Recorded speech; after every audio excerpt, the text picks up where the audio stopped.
Chicago Hockey Radio, Monday morning. Justin Lynch, Tassos Kirkos, Raven Gasser. Happy Monday, everybody. Happy Monday, Hawks Nation. Happy to be here. How you doing, Justin? How was your weekend? Very good. Yeah, no, it was a good weekend. We got Chicago Bears victory, so that definitely made a better weekend than the previous two. And yeah, I just watched some Blackhawks preseason hockey. The results, maybe weren't what we wanted, but it was just nice to watch Blackhawks hockey again the weekend. It felt like a normal weekend the way it should be, so it was nice. Did you get to do anything else this weekend, or was it all sports just dialed in? Oh, mostly just sports. I, go to the gym, work out, and chill here and read. Yeah. Yeah. Yeah. Is there a lot to do around, campus there? Or is it kind of quiet? Oh yeah, I mean, there's parties. I mean, I go out occasionally. I'm not really I'm more introvert. I kind of like doing my own things, kind of Man. independent, but occasionally I'll do that stuff. Yeah. Plenty of hockey to watch. Plenty of hockey to Oh, watch. yeah. I'm the same way. I don't go out. It's, it's hockey season now too. It's Yeah, time I to know. dial in. So the Hawks are struggling through the preseason.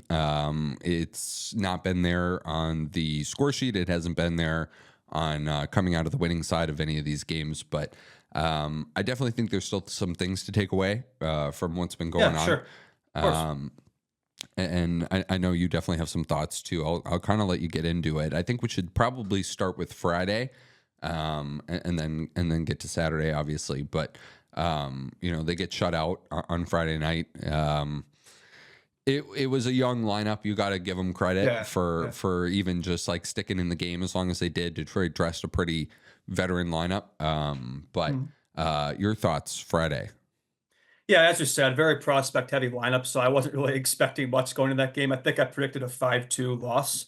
It ended up being 2-0. So, I mean, they held in there. I mean, credit to Soderblom too, actually played a pretty solid game, looked pretty composed. Just the preseason, but if that's his form this season, then I don't know, maybe he can have a turnaround. But no, I thought in terms of the young players, I was disappointed with Lucas Reichel. That was a player I thought I expected to kind of take the reins and perform, and I didn't really notice him much that game. Frank Nazar too. I was hoping he'd make this team, and he still could, but the fact that he hasn't really produced in these 3 games tells me he's probably Rockford bound. I mean, he's been aggressive. That's been good to see. He's been physical. He's definitely been playing with a fire, but just He's hasn't really shooting the gotten the puck, results. Yeah, so he's been shooting a lot too. I think he had almost a third of their shots that game. So it's not like he looks bad out there, but I think if he was to make the team, he had to be like one of our best players. And I think he's just kind of, he's been good, not great. So he's probably gonna be on the Hogs. But no, yeah, in addition to that, yeah, I mean, Friday game, obviously no goals is kind of rough, but definitely the shot department definitely heavily favored the Red Wings. They controlled the game, but at least they made it a game, right? I mean, as you mentioned, it was the Wings played a mostly veteran lineup, and we really had pretty much all prospects. There wasn't really much NHLers in that game. So yeah, I mean, they held in there, made a game, so you can't hate that too much. Colton Dock too was throwing the body a bit. 5 hits in that game. Oh yeah, he's a dog, that guy. Yeah. Yeah. Yeah, I thought he was really good. Another good game for Spellacy too, I thought. Oh yeah, and he's still really on the team engaged. too. Yeah, no, for sure. Yeah, really engaged player. I don't know what more cuts. The Blackhawks made a couple of cuts. Oh yeah, they made quite a few. I can go through them. Yeah, what do you got? Well, the first cuts aren't that significant. King, Strand, Ben Goudreau, Gavin Hayes, Lewinsky, Lupin, and Marcel to Rockford. And then Lardis was sent to junior. And I think today they just announced some more significant ones. Colton Dock, Landon Slaggert, Cole Gutman, Ethan Del Mastro, Ryder Rolston, and Sam Savoie. I am a little surprised by Dock. Actually more so Slaggert. I was thinking he'd be one of the last cuts and could have a chance to make this team. He played 16 games last year and looked really solid, but yeah, he was cut. So a little surprised by that this early, but I mean, I think a season of the Hogs wouldn't hurt him.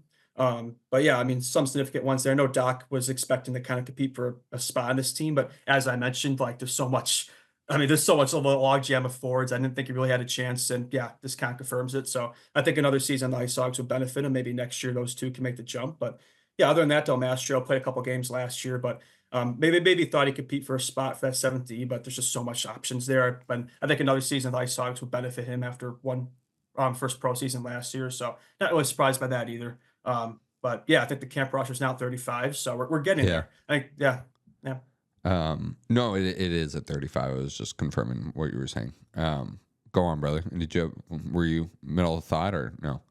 Oh yeah, I think just these last few games, I think we'll just get closer and closer to what this opening day lap's going to look like. I imagine Frank Nazar, those guys will probably be like the last cuts they'll give them these last few games to see maybe if they can make it he could pull for a spot on this team. I'm thinking he's probably Rockford bound, but maybe he produces his last 3 games and changes their mind. But yeah, I think just each game will get closer and closer to what this lineup will look like, and we'll see how it plays out. I will say though, I have liked what I've seen from Kem Korchinski. I know there's been this debate of whether he should be on the Ice Dogs or the Hawks, and he kind of struggled a bit to start the preseason, but I think he looked really solid in the Saturday game. I think he's just gotten better each game. He looks like an NHL defenseman to me, so no, I think he should be on the team for sure. Yeah. Yeah, I agree. I think I've made that point known that I definitely agree with that.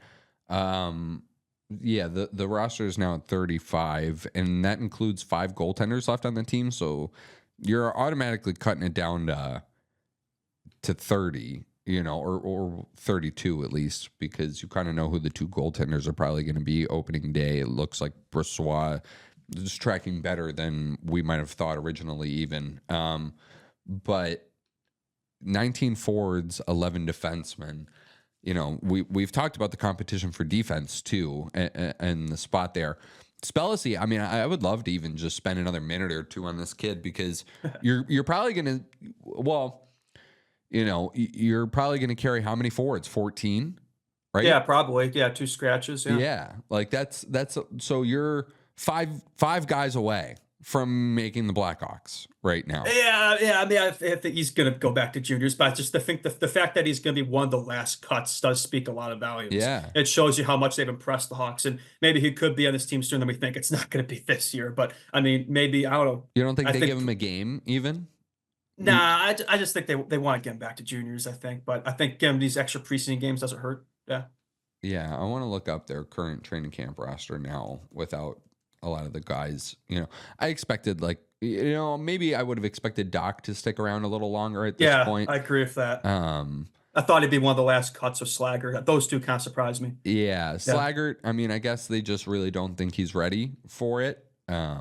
Yeah, and I'm a little surprised. I thought he showed a lot in the stint he had last season, but when they made all those signings, it kind of told me, yeah, okay, maybe it's not going to be this year. And to be fair, a lot of those signings have produced, like both Pat Maroon and Craig Smith have produced in this preseason. So, yeah, I mean, it kind of leaves not much space for somebody like Landon Slaggert. Yeah.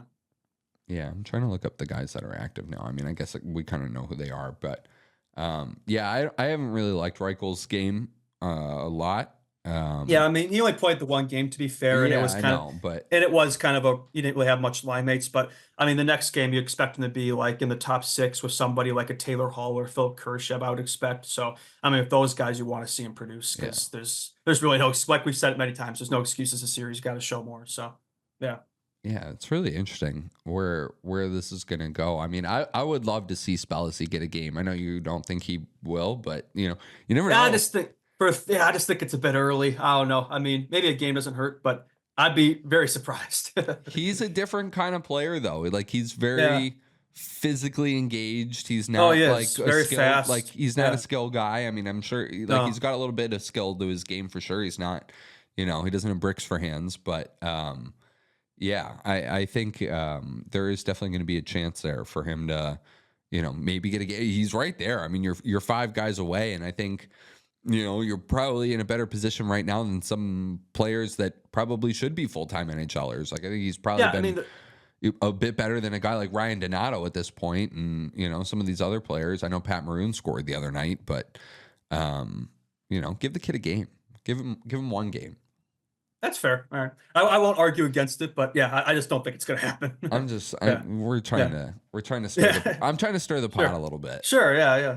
Yeah. All good. But the cuts are interesting. Ryder Rolston, I think, is going to be a good player too eventually. But yeah, he definitely was going to be one of those guys cut. Yeah, I don't know. Where do you want to go from here? It's Saturday. We could go to Saturday. Talk about the Saturday game. We didn't really talk much about that. Yeah. I think, of these 3 games, I think this was the strongest showing. I know they had a 2-0 lead and blew it 3-2 overtime, but I thought they looked pretty solid. Again, it wasn't the full lineup. It was definitely more of a hybrid lineup, kind of half and half, like in terms of NHL and prospects, kind of similar to Wednesday, but reversed. I like what I saw from Taylor Hall. I thought the first game on Wednesday, you could tell like he was rusty, right? Like he hadn't played an actual hockey game since last November, and you could see it. But he looked really good in the Saturday game. Like that looked like Taylor Hall. He had 2 assists. He had a good chemistry with Phil Kurashev in that first line. And I think that could be a great second line for the Blackhawks this year. I think they've been experimenting Kurashev as a 2C, and that could work out. You could have that Bedard Kurashev 1-2 combo. And yeah, and then Hall could be on one side, maybe someone like Reichel on the second. That could be a pretty solid line, I think. So I like what I saw of those two. I thought that was kind of the highlight of that game. And yeah, overall, I thought the back end held was pretty solid too. I mean, not towards the end of the game, but I thought like Korchinski had a great game, like I mentioned. But it was unfortunate to see them, not be able to hold the fort there and blow it. And through three games, no wins, which is a little unfortunate. But again, we haven't really seen the full lineup yet. One of the games was a prospect heavy lineup, and the other two were kind of mixed. We haven't really seen the full team yet, which, to be fair, tends to be how it works in the preseason, right? So, I mean, and wins and losses, it's not really what it's about, right? It's about seeing the guys you want to see perform. And I think we for the most part, we've seen that, maybe not to the full extent. Like I mentioned, I would like to see more out of Frank Nazar, but we'll see. But yeah, I think for the Tuesday game, we expect to see more of an NHL lineup, as we're pretty close to what it's going to look like, about 10 away. So I'm interested to see how that plays out and see, yeah, for sure, how the lineup looks. Yeah, it seems we have the lineup right here for Oh, we the do. game. Yeah, Hall, Bedard, Bertuzzi, Reichel, Kurashev, Smith, Foligno, Dickinson, Mikheyev, Spellacy, Athanasiou, Maroon. So maybe my prediction of AJ Spellacy getting a game isn't too far off, because that Yeah, looks you might not. that looks pretty close to an opening night roster. Vlasic, Jones, Korchinski, Murphy, Phillips, Crevier. Oh yeah, that's something I want to mention. Wyatt Kaiser has not been playing in any. I think he's out with something. They call it maintenance, but like he's been out since September 24th. Hasn't played a single preseason game. I was thinking if there was a guy who could take, Kevin Korchinski's spot on this team, it was him, but he hasn't been playing. So I don't know. I think that makes it more likely that Kevin's going to be in the opening lineup.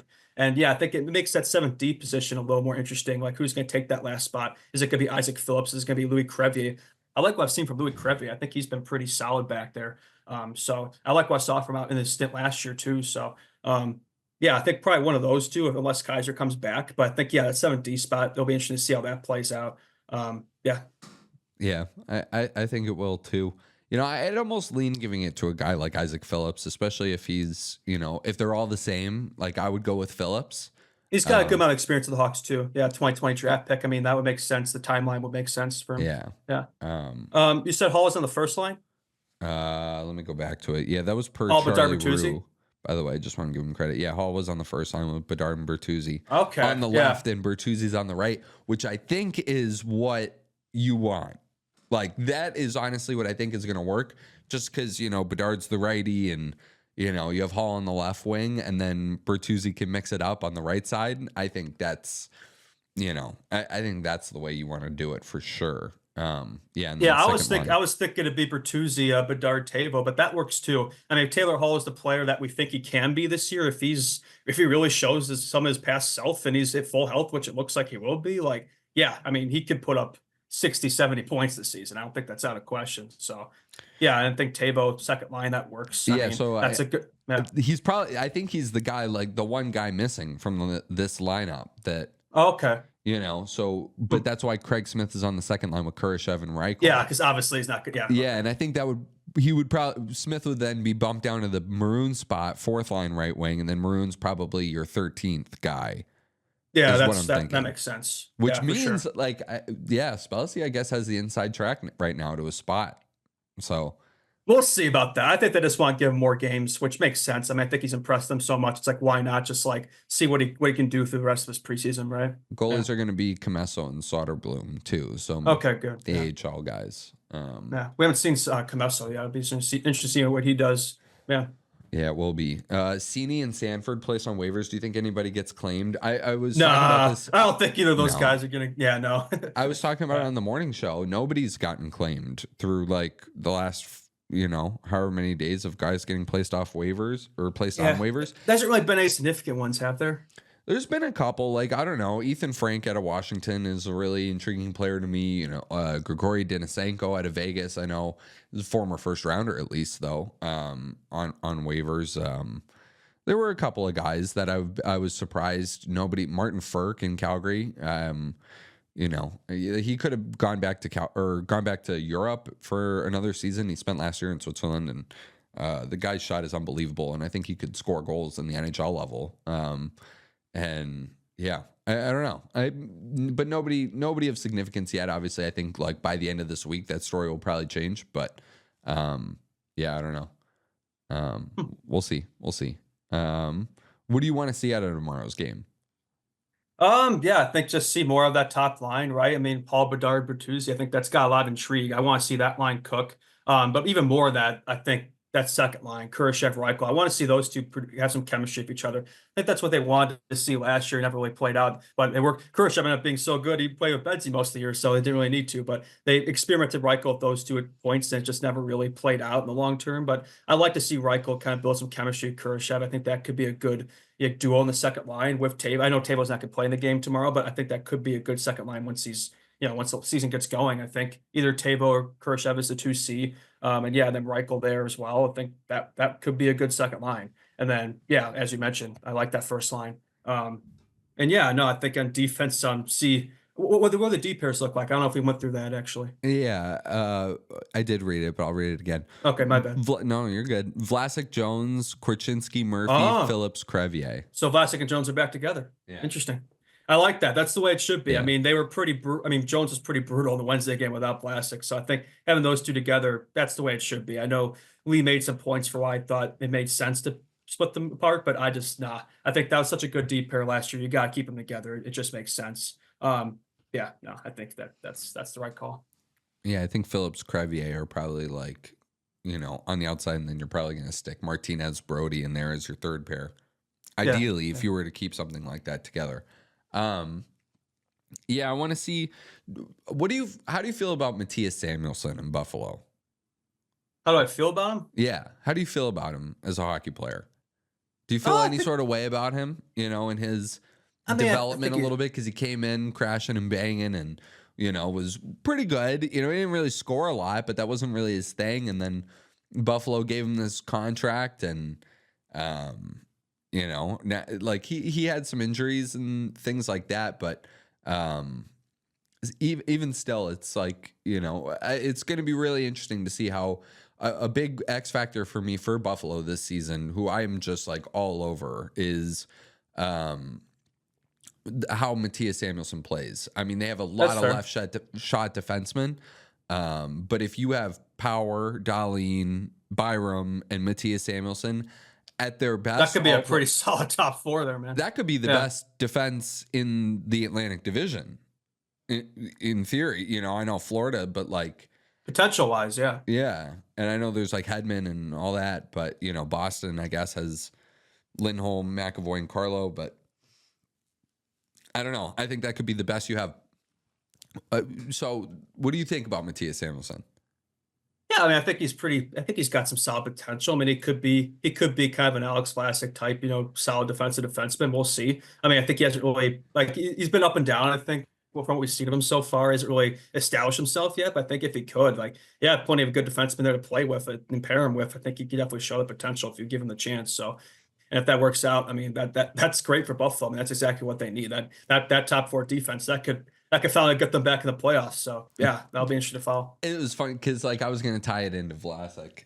I was going to tie it into Alex Vlasic and be like, I don't know that there isn't a day where the Buffalo Sabres regret that. Like, there could come a day where the Sabres, that's how I should phrase it. There could come a day where the Sabres look at that contract and it could really hurt them, and they might have to look to move off from it, maybe way sooner than they thought. Yeah, I wonder if I think there exists that kind of potential for a lot of contracts you sign, but yeah, everybody's like super sold on Vlasic, and I just think I think he needs to develop more still, though. You know what I mean? I think we've only seen he's only scratched the surface of what he can do. I think we've seen the defensive side of his game, and that's been great. But I don't think he needs to solely be like a stalwart defensive defenseman. Like, I think there's an offensive side of his game there that's untapped. I think hopefully you'll see more of that this season. I think he's a great skater. I think like to see him get more involved in the offensive side of the game for sure. But I think when he's paired with Jones, it makes sense too, because like he's more offensively inclined, he's more defensively inclined, so they kind of balance each other out, right? So it makes sense from that standpoint. But I think Vlasic, yeah, I mean, I think the Hawks probably see him more as a second pair, not like number 4 guy, the number 3 guy like Jalmerson was. But I mean, maybe he could be a top pair guy. We don't know. I mean, he could be. I mean, Yeah. so I think you got to give him that chance, though. You got to play him in the top pair. I mean, you can't have these two split up and bury him in the second. You just signed him to a 6-year contract. Like, give him a chance to show he could be your number one guy. I mean, I think it's probably going to be Korchinski or Levshinov, but why can't Vlasic be in the conversation too? You know, like give him that chance for sure. Yeah. I think if we're talking Stanley Cup, though, it has to be Korchinski and Levshinov. Oh yeah, and ideally that's the way it'll work out. But you always want to have backup plans, right? In case it doesn't work out, then at least you have Vlasic, right? Yeah. Otherwise, you're gonna have to sign Quinn Hughes when his contract's up or something like that. Yeah, the Hawks were one spot away from getting him in the 2018 draft. That was rough. How about we got Adam Boquist? I was just gonna say, how about Adam Boquist sniping I mean, in that game the other day? It would be pretty funny if the Panthers rejuvenated his career like they did with Gustav Forsling. It seems like they like rejuvenating old washed Blackhawks up players and make them into stars. So maybe they could do the same with him. Who knows? I bet they could, honestly. It would not surprise me. No, me neither. What else on the Hawks? What is this Jones Oilers rumor? Yeah, I mean, we see a lot of Seth Jones rumors, and it's probably wishful thinking, but I thought I'd be remiss if I didn't at least mention it. According to Greg Wyshynski, I hope that's how you say his name. Greg Wyshynski. Wyshynski, yeah. The Oilers have been connected to Seth Jones. It'd be pretty funny, too, because, Stan Bowman's a GM now, but it'd be funny if the guy who saddled us with Seth Jones is ended up saving us from Seth Jones. But, I mean, for the Oilers, you'd have to get a third team involved in that trade to retain salary. The Hawks probably retain some as well with the salary situation. Or you put Evander Kane in LTIR or something like that, too. That would probably help with that. For Evander Kane? Something like that, yeah. But like for the Oilers, I mean, I don't think it makes some sense, actually, I think. I mean, that could be a pretty decent top four there. I mean, you got Ekholm, Bouchard, top pair, and then Nurse Jones, second pair. I mean, I don't know. I was saying trades Darnell Nurse for Seth Jones. Well, in that case, I don't want to do that. It's just trading. We're basically trading the same players back for each other here. So I don't know about that one. But Jones is a lot better than Nurse. Yeah, no, I would agree with that. Like the Oilers would have to put in more to that to make it worth it for the Blackhawks. Yeah, but I wouldn't be interested in that trade if that's what we're doing. Like I'd rather be interested in like getting somebody like a Savla in return or something like that. But I know they just got him, so that wouldn't really make sense for them. But I'd rather have like draft picks prospects than somebody like that. Yeah, they sent him down to the minors too. I was just saying to make the money work, you'd have to send back significant salary. Yeah, Leon Draisaitl for Seth Jones. Yeah, I mean, I don't know. I don't think it's happening, but like, I thought it was worth mentioning at least. We'll see. I mean, with Stan Bowman, never say never, right? So, yeah. All right. Score predictions for tomorrow night's game. We're playing the Wild at Minnesota, right? Yeah. I'll say we win this one. I think we've got most of our. I think we're going to see. Yeah, as we mentioned, we're going to see most of our NHL team, not all of it, but this is going to be as close to the NHL lineup as we've seen. Minnesota, it's at Minnesota, so it might be similar for them. But I mean, we're 2-1. Something's got to give, right? They say normally say third time's a charm. I'll say fourth time's a charm. We take the win. I'll say it'll be a 5-3 win for us. Yeah. All right. The Hawks love winning in Minnesota, so I'll take Hawks 4-1 over the Minnesota Wild. Maybe back in the day, not recently, but we used to own them in the 2010s, so maybe we can get more of that going. Well, we'll start the Kaprizov to Chicago train a little bit. Yeah, there we go. We got to start recruiting. Beating them. It begins with beating them every single time. Yes. And then asking Ilya Mikheyev to do some work too. And Benji's got to go off every time, so Kaprizov could look over and say, man, I could be on that guy's wing, or he could be on my wing. I know they're both centers, but I think that'd work out nicely. You could have Kaprizov be the 1C, move Bedard to the wing. I've always thought, I think Bedard might be more of a net. He's a center, but he plays like a natural winger, so that would work out nicely. Put him on Kaprizov's wing. That could be a lot of fun. So yeah. I think he's going to be a really good center, Connor Bedard. I think he can be, but like I think it could work out the other way too. I think, yeah. Yeah. All right, we're going to hit a quick break, and we'll be back with NHL Hour, Chicago Hockey Radio. Keep it here, everybody.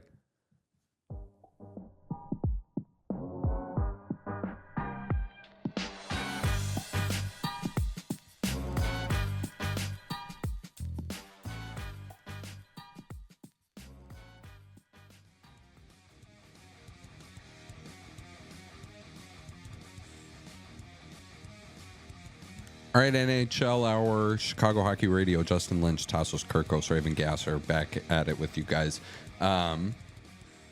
So, how about this? Quote from Cam Neely, totally out of left field. I'm going to throw this right at you, Justin, but this is just coming across the time. Oh, you did see this? I saw it right before we started the show. Yeah. I have quote from Cam Neely on Jeremy Swayman. I have 64 million reasons why I'd be playing right now. Whoa. I wonder what he's insinuating there. What could he possibly be insinuating? 8x8? Yeah, I mean, if I think that's a steal for the Bruins. You got to take that all day. You got to give him 8x8. I mean, what are we doing over here? Well, that means that he wants more than that. If Cam Neely is saying that 64 million reasons why I'd be playing right now, that means the Bruins have offered him 8x8. And that means that he has not taken that deal. Oh, okay. I totally misinterpreted that. Well, yeah, Cam Neely is the president of the Bruins, so yeah. Oh, yeah, no, for sure. So, yeah, I mean, I don't think that I would take that if I was Swayman. Like, I don't know that an 8x8 is really what I would go after. I would be going after 8.5, 9 if it's an 8-year deal. Yeah, I mean, another million. I think that's a fair ask on his part. I mean, I do think eight's it's fair, but like I can understand him wanting more than that for sure. I think we've talked about it. I think we were thinking 8.8 or 8.5, like you said, 9.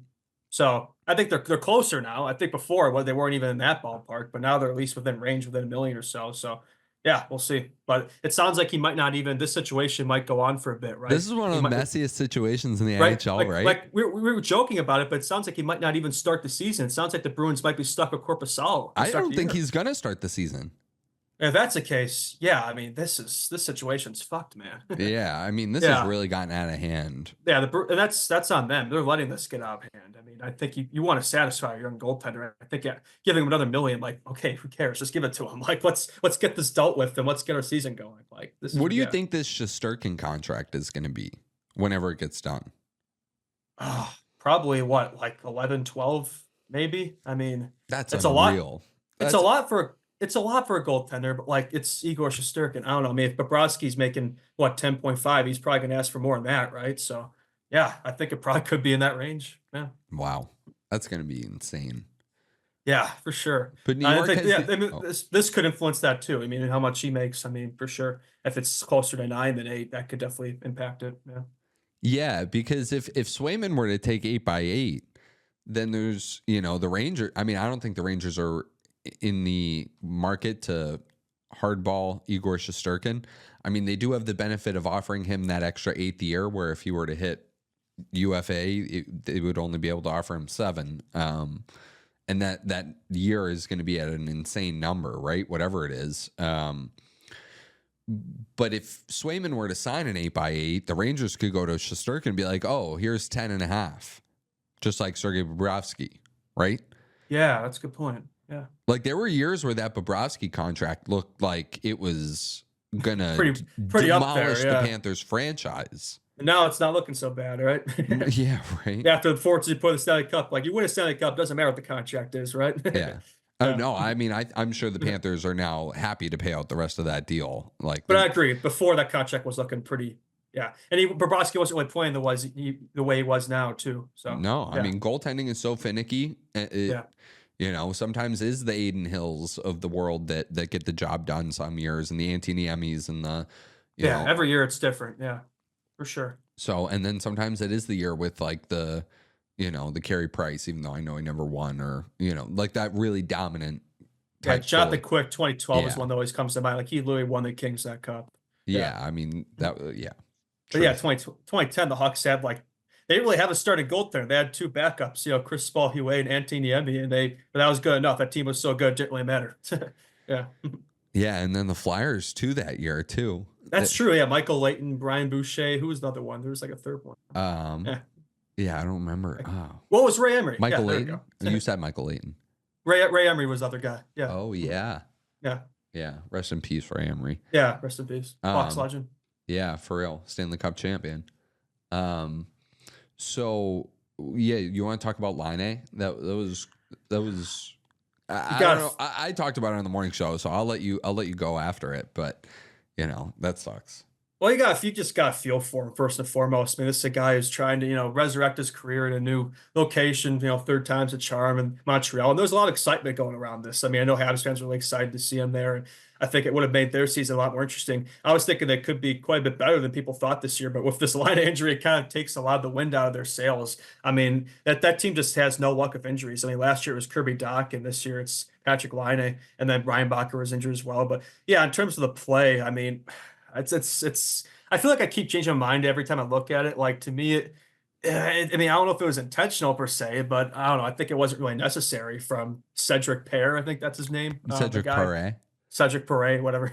Yeah. But AHL plug. I mean, yeah. I mean, as Habs fans has been pointing out. I mean, I would say I don't think that the heat he's gotten afterward probably is that deserving, but you can understand their frustrations. I guess that's going to happen. It's part of the game. But yeah, I mean, it's just tough to see it. I mean, I don't know. Do we know how long he's out yet? Probably not, right? No. It seems like it's all over the place. Like it could be for the season, it could be week, it could be month to month, week to week to week. Like we don't know. But from what it looked like, just seeing that extension, you got to think that's a long-term situation. You have to think, but we'll see for sure. Would you think of Jack Eye and like Oh, getting I mean, after him? yeah, I mean, you got to do that. I mean, whether it's intentional or not, again, was intentional, probably not, but I think it was reckless. That's the word to use, reckless. You think And he I should think have dropped the mitts? I think you got to stick up for your player, right? I think that's what you got to do. So, yeah, I would say that. I mean, No, I'm saying like Perret didn't though. Like Jack Guy jumped him kind Yeah. of, and Perret didn't really drop the gloves at all. I said today in the morning show that, you kind of got to drop the mitts. I Like, think you know- do. I think you got to stand on business. I mean, I know if you weren't intending that, it's like okay, it's like you can't pussy out after a play like that, right? So I think no, Jack Guy did what he had to do. I think that's good on him for doing that. And no, I think he should have responded by doing that. But I could understand not wanting to fight that guy, he'd probably be intimidated too. But yeah, I mean, I think he did what he got to do, and I think that's the right call. Yeah. I know some people didn't think that. They thought it was maybe a bit of a dirty play, but it's like, yeah, but I mean, after you got to respond, right? In hockey, you got to respond to something like that and send a message that we're not going to take that. I mean, it was the same deal like last year at the Blackhawks when Bedsy got hit. Like Foligno went after Brendan Smith. Like that's what you do in hockey. You see, it's responses right after dirty plays or hits. Even if they weren't intentional, it's like you gotta send that response and say we're not going to be pushed around, right? Yeah. Yeah, I agree. This also coming out from Ty Anderson. Eunice Corpusalo will be the starting goaltender for the Boston Bruins on Oh, it's opening official night. now. We were just talking; it could be. Now that's actually happened. Wow. Well, that's a loss. Yikes. That's kind of wild to announce that right now. Yeah, I mean, we're still a week away from the season. I mean, you think in a week they could still have time to resolve that, but this tells me, no, it's going to go well beyond a week, and who knows how long it could be out to start the season.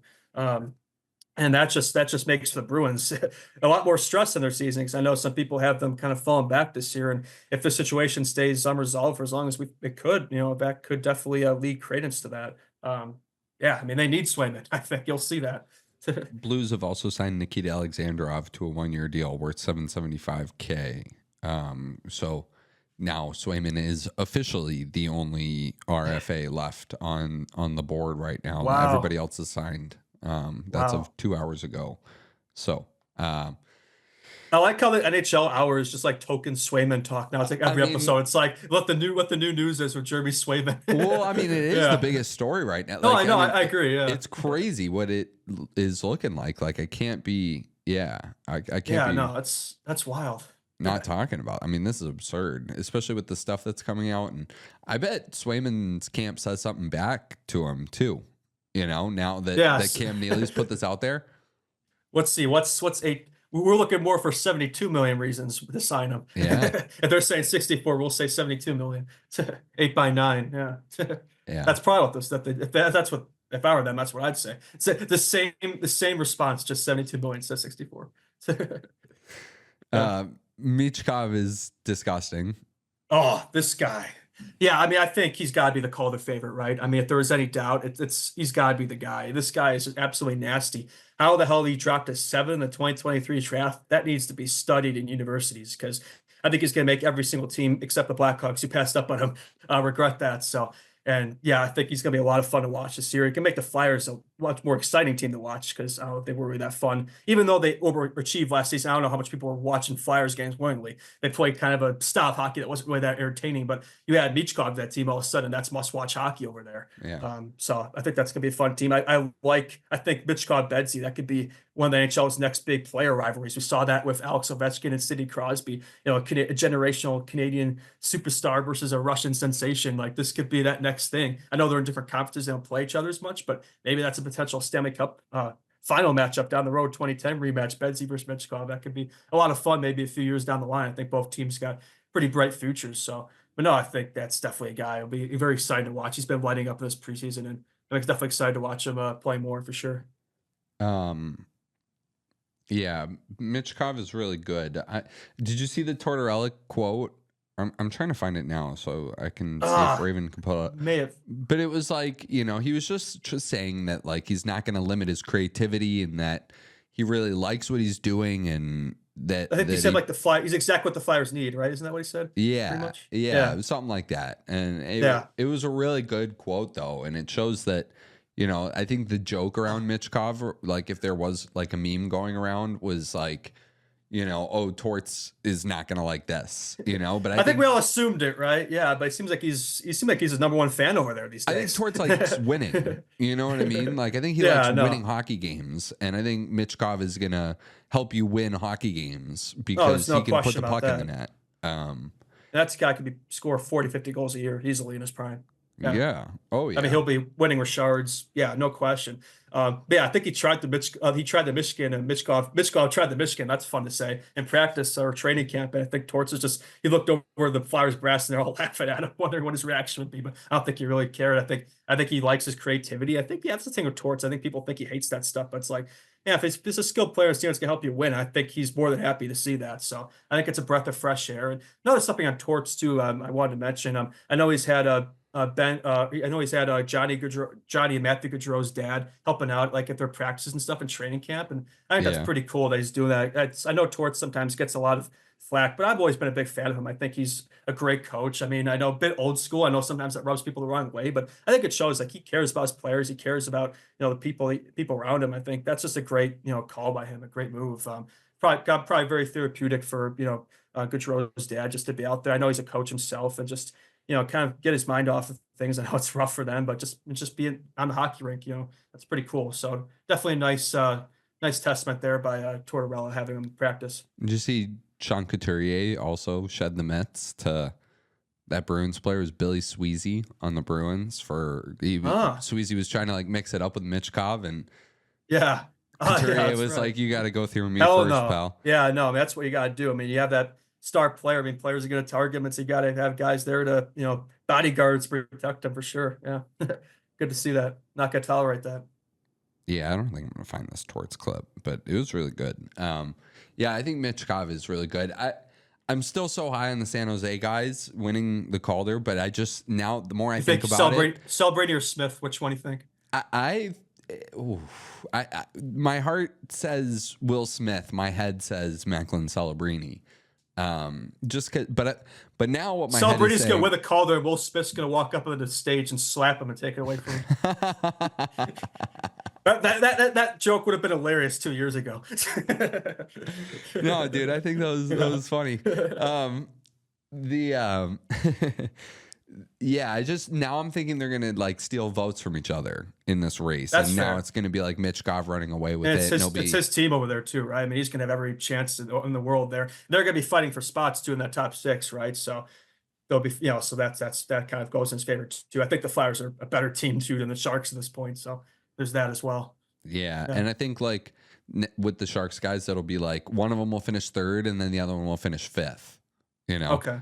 Like something like that, and then we're gonna have somebody like a Laine Hudson or Cutter Gauthier, exactly. Yeah, we haven't talked much about him in the Calder race, but he could definitely be in the mix. Maybe Rucker McGroarty. Unfortunately, I don't think the Hawks got represented this year. I was thinking maybe Frick Nazar could be a dark horse, but I don't even know if he's gonna be on the team. So I don't know if the Hawks will have a guy like that this year. I think in Dallas, Stankoven's still Calder eligible, right? Yeah. Oh yeah. Yeah, he'll be in that race for sure. Who else? I'm sure this Calder race is gonna be crazy. Have you seen Cal? Did you see that Cal Ritchie goal? I don't know if I saw that. No. Oh my gosh, you need to look that up. It was the goal against Utah yesterday. I wonder if I could DM this to you right now. I Yeah, mean, I'll look it up. it was so sick. It was so sick. Yeah. I think that kid's gonna make the NHL team, and I'm pretty happy about him doing that. BR Open Ice posted it. Okay, I see it. Yeah. Oh, Right? that's nasty. I Fake know. the shot, goes to the backhand, puts a top cheese. Just That a is hardcore beauty. fake though. Like he knew he was doing Yeah, that all day man. long. The balls to try that, man. Yeah. That's hard to pull off too. Not every player could pull that stuff like that off. Yeah. That's pretty cool. Yeah. Let's do I think you first. You first. Well, I think the Avs could use somebody like that. I mean, I know they're kind of lacking for depth right now, so somebody Yeah. like that can assert himself on that team and help out a lot of that bottom six scoring. Because I love their top six, but their bottom six kind of sucks. So yeah, Yeah. I mean, add him in the mix, that helps out a lot with that. Yeah, Yeah. Colorado's a really interesting team to me this year because I don't know that they're going to be that good. But yeah, Cal Ritchie. but they're still the Avalanche, right? They still got Mhm. all that top end guys. Like, confident they'll still be a playoff team, but like, will they be a contender, Stanley Cup contender? Who knows? I mean, it's probably the weakest Avalanche team we've seen in a few years, I'd say. Yeah. Mikko Rantanen in a contract year too is a scary That's true. thought. That should help them. Yeah. But I wanted to mention quickly, Monahan, 2 goals in his Jackets preseason debut. That was pretty nice. Yeah, I think that's yeah. good to see. I mean, I think we can all agree that's somebody we all want to see go off this season. I mean, that's like the whole reason he went to Columbus was because of Johnny Gaudreau and the chance to play for him again. And unfortunately, tragically, won't have the opportunity. So, but I think he's going to be playing for fire in his heart, this season. I think, yeah, see him go off this year would be a great, treat to see. I'd like to see that whole team go off, but, especially him, that's definitely a player I think we all want to cheer for this year. And it's good to see him, so far, blending in well with his new team. So, yeah. Yeah. I saw the NHL announced that every team is going to wear stickers on their helmets for the first month of the season too. So that's surprised only cool. the first month. Yeah. Yeah. Like they do that all. Yeah. Yeah, you could That's do nice it the whole stuff. season. Yeah. Um, Yeah. That's cool though. It's a good thing to see. And pretty much all the teams I think have had like the preseason. I don't know if all of them have, but most of them it looks like have had moments of silence for the games and things like that, tributes. So that's cool to see as well. Just the NHL just come together. In hard time for sure for a lot of people. So yeah. Do you know a lot about this Robin Lehner stuff? Because I admit I'm not as hip to what I'm not as well read on this as some other people are for sure. Yeah, I'll pull up the it's a pretty fascinating situation over there, it sounds like. Yeah, Robin Lehner's assets have been frozen after allegations of spending $1.5 million on gambling, vacations, and luxury purchases following his bankruptcy filings. So yeah, I don't know what's going on over there. I know he's been like in the mental health program a lot. I know he's dealing with some issues. So it's sad to see that. I mean, I like Robin Lehner. He played a season at the Blackhawks and then obviously now straight to the Knights. And he hasn't really played much these past few seasons, and he's been dealing with things. And this definitely shows that. So hopefully he gets that situation resolved. You want to see him, kind of back the way he was, because I always liked Lehner. I thought he had a nice, good personality. He was always a very fun person in the locker room and stuff, and they're a very bubbly guy. But yeah, this is kind of a fascinating situation developing for sure. Yeah. Yeah, I mean, I don't want to comment on his personal life too much. Yeah, I mean, it's not. this is all place, stuff that's being reported, so it's yeah, not exactly. out of We only know pocket. so much. We're not making it up out here. We're not saying all this stuff or breaking it.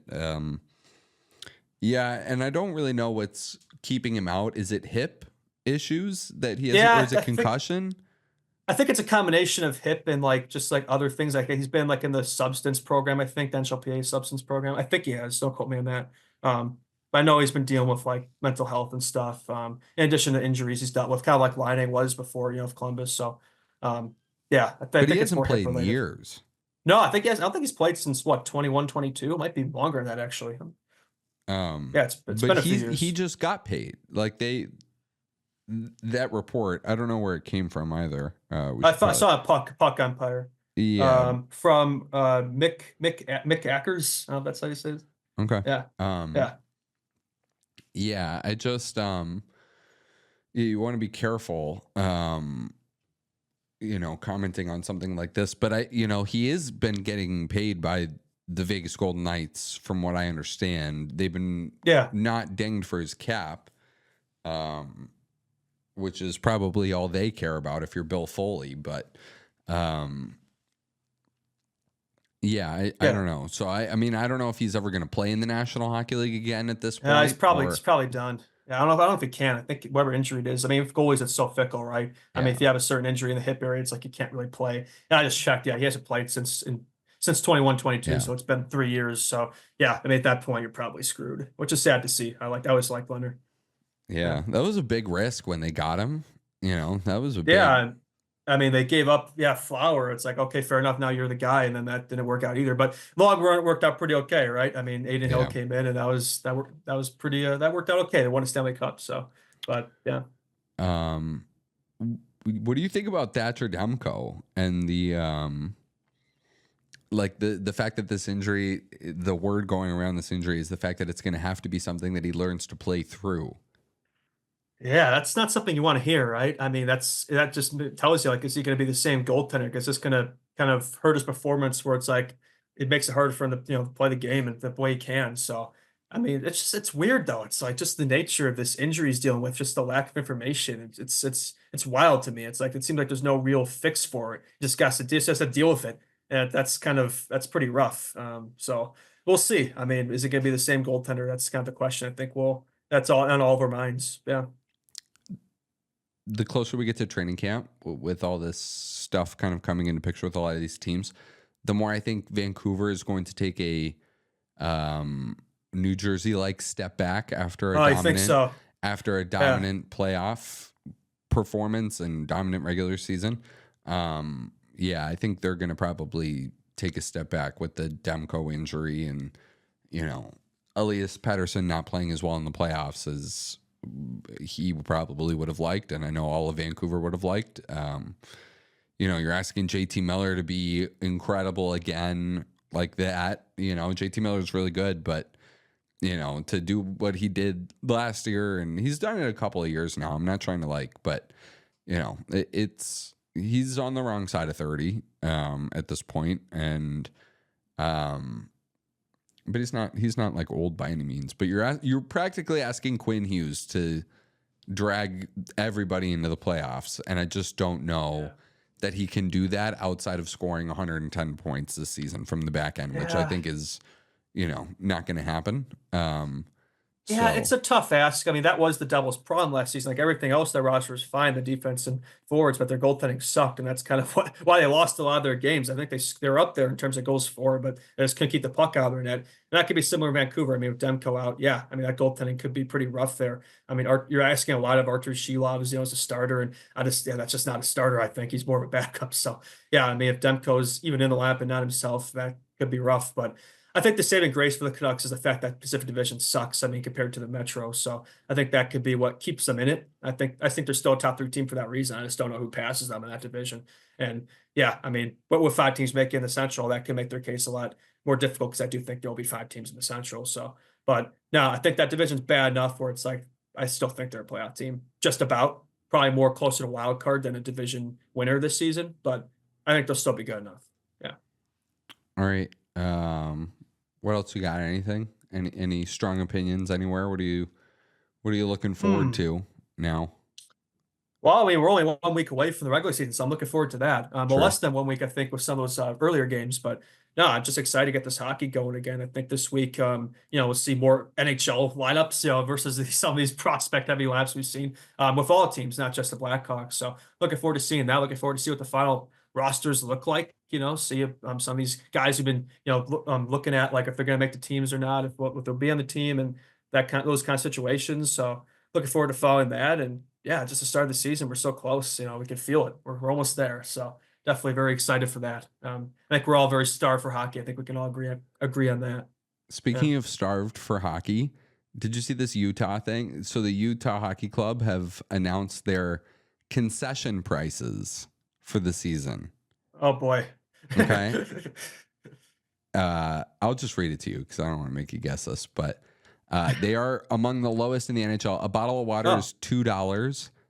Popcorn is $3. Nachos, hot dogs, and ice cream are all $3.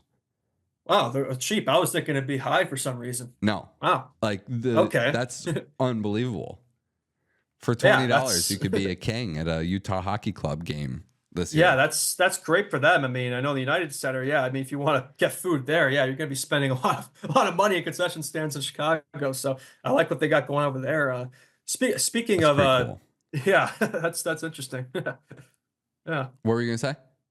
Oh yeah, I guess it's not Utah, it's Arizona, but I think I saw something about like the Vegas Golden Knights, like they're showcasing like a lot of their games, I think in the Arizona region. Oh, I think the yeah. Phoenix region, because I think they're trying to swallow up that fan base, right? You would think most of them would go to Utah because that's where all the players are. It's effectively the same.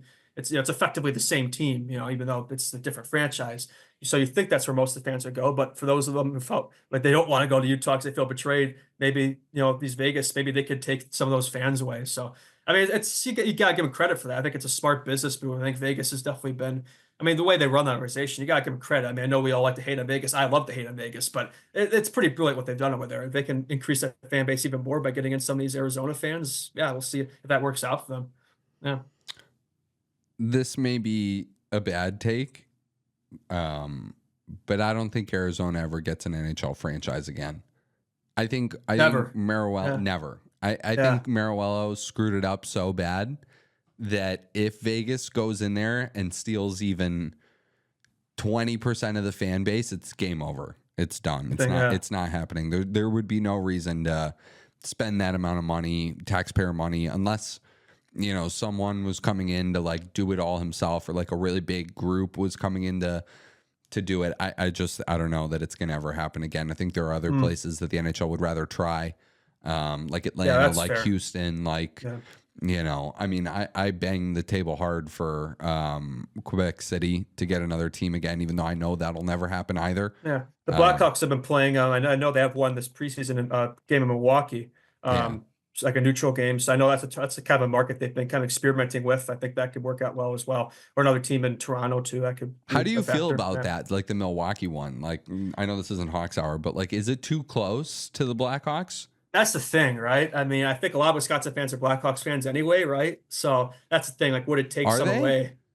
Yes, from what I know, I think a lot of Wisconsin fans are Blackhawks fans. As the resident Wisconsin person from the show, yes, I would say most of them on like closer to the lake are going to be, Yeah, I mean Chicago the ones higher up might be more wild, but wild. I know the ones, Michigan fans. So it just kind of depends on where the region is. But yes, Milwaukee is mostly going to be fans of the Blackhawks. Because I went into a hockey store in Milwaukee one time, and there was every other team's article of memorabilia besides the Blackhawks. Oh, I also know that there's some weird things about like how they sell it. Like they might not be able to sell it just because they're not like labeled official marketers or whatever. Yeah, maybe. I have no idea. But yeah, I mean, I think there's pros and cons. I mean, that could be a good rivalry there, but like it could take some fans away. But I mean, Hawks have so much fans. I don't think it really. I mean, they'd be fine. I think, but I think the region will work. I mean, that Rolls have always been a pretty popular team there in the AHL, and I mean, I think hockey could NHL definitely could work there. I mean, they got arena right there, the Bucks. So yeah, I mean, it could work out. But I don't know if that's really one of the top. Like, I think it's maybe top 10. I don't know if it's top 5 for NHL right now. But they definitely go somewhere like Houston, or Atlanta, something like before that. Yeah. All right. Well, I'm excited for hockey to get started. We have regular season games Friday and Saturday, I guess. The 2 games in Czech. Oh, those the global games? Yeah. Those ones always start earlier. Yeah. What was it again? Sabres and who's the other Devils. team? Sabres Devils. Wow. Yeah. What a matchup. Yeah, I mean, it could be a pretty good matchup. Devils actually is a pretty fun matchup. What am I saying? Yeah, it's a good matchup. I'll take it. I'll take regular season hockey Friday afternoon. Yeah, okay.